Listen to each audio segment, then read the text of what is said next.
ಪಾಕಿಸ್ತಾನದ ಮೇಲೆ ಮಧ್ಯರಾತ್ರಿ ಪ್ರತೀಕಾರ. ಪಾಕಿಸ್ತಾನದ 9 ಉಗ್ರ ನೆಲೆಗಳನ್ನು ಧ್ವಂಸ ಮಾಡಿದೆ ಭಾರತ. ಪಾಕ್ ಮತ್ತು ಪಿಒಕೆಯ ಉಗ್ರ ನೆಲೆಗಳ ಮೇಲೆ ವಾಯುದಾಳಿಯಾಗಿದೆ.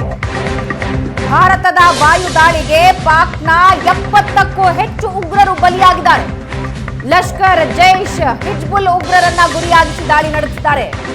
ಲಷ್ಕರ್ ಎ ತೊಯ್ಬಾ, ಹಿಜ್ಬುಲ್ ಮುಜಾಹಿದ್ದೀನ್, ಜೈಷ್ ಎ ಮೊಹಮ್ಮದ್ ಈ ಸಂಘಟನೆಗಳ ಉಗ್ರ ನೆಲೆಗಳನ್ನ ಗುರಿಯಾಗಿಸಿ ಭಾರತ ದಾಳಿ ಮಾಡಿದೆ.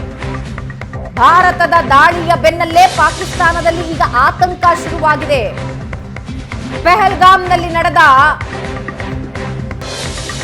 ಮಾರಣ ಹೋಮಕ್ಕೆ ಪ್ರತಿಯಾಗಿ ಭಾರತ ಖಂಡಿತವಾಗಿಯೂ ದಾಳಿ ಮಾಡುತ್ತೆ ಅನ್ನೋ ಆತಂಕ ಪಾಕಿಸ್ತಾನಕ್ಕೆ ಇದ್ದೇ ಇತ್ತು. ಹಲವು ಬಾರಿ ಅಲ್ಲಿನ ಸಚಿವರು ಸೇರಿದಂತೆ ಹಲವು ನಾಯಕರು ಹೇಳ್ತಾನೆ ಇದ್ರು, ಭಾರತ ಈಗ ದಾಳಿ ಮಾಡುತ್ತೆ, ಆಗ ದಾಳಿ ಮಾಡುತ್ತೆ ಅಂತ.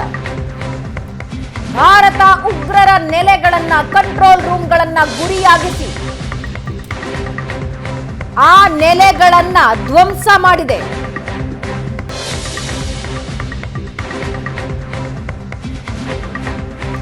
ಮುಜಾಫರಾಬಾದ್, ಗುಲ್ಪುರ್, ಭೀಮ್ಬೇರ್, ಚಕ್ ಅಮ್ರು, ಕೋಟ್ಲಿ, ಸಿಯಾಲ್ಕೋಟ್, ಬಹವಾಲ್ಪುರ್, ಮುರಿಡ್ಕೆ ಸೇರಿದಂತೆ 9 ಜಾಗಗಳಲ್ಲಿ ಭಾರತ ತನ್ನ ಆಪರೇಷನ್ ಸಿಂಧೂರ ಯಶಸ್ವಿಗೊಳಿಸಿದೆ.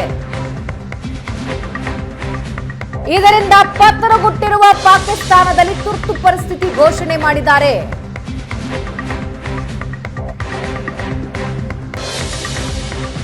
ಮಧ್ಯರಾತ್ರಿಯಲ್ಲಿ ಬರೀ ಉಗ್ರರು ಮಾತ್ರ ಅಲ್ಲ, ಉಗ್ರರಿಗೆ ಪೋಷಿಸ್ತಾ ಇದ್ದ ಪಾಕಿಸ್ತಾನದ ನಾಯಕರು ಬೆಚ್ಚಿ ಬಿದ್ದು ನಾವು ಪ್ರತೀಕಾರ ತೀರಿಸ್ಕೊಳ್ತೀವಿ ಅನ್ನೋ ಹೇಳಿಕೆಗಳನ್ನ ಕೊಡ್ತಾ ಇದ್ದಾರೆ. ಇದೇ ಪಾಕ್ ಕೃಪಾ ಪೋಷಿತ ಉಗ್ರರು ಕಂಟ್ರೋಲ್ ರೂಮ್ಗಳನ್ನ ಮಾಡಿ ಅಲ್ಲಿ ಕೂತ್ಕೊಂಡು ಭಾರತದ ವಿರುದ್ಧ ಮಸಲತ್ತುಗಳನ್ನ ಮಾಡ್ತಾ ಇದ್ರು, ಭಾರತದಲ್ಲಿ ರಕ್ತ ಹರಿಸ್ತಾ ಇದ್ರು.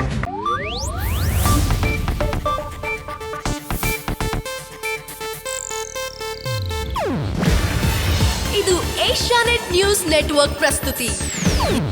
ನೀವು ನೋಡ್ತಿದ್ದೀರಾ ಏಷ್ಯಾನೆಟ್ ಸುವರ್ಣ ನ್ಯೂಸ್.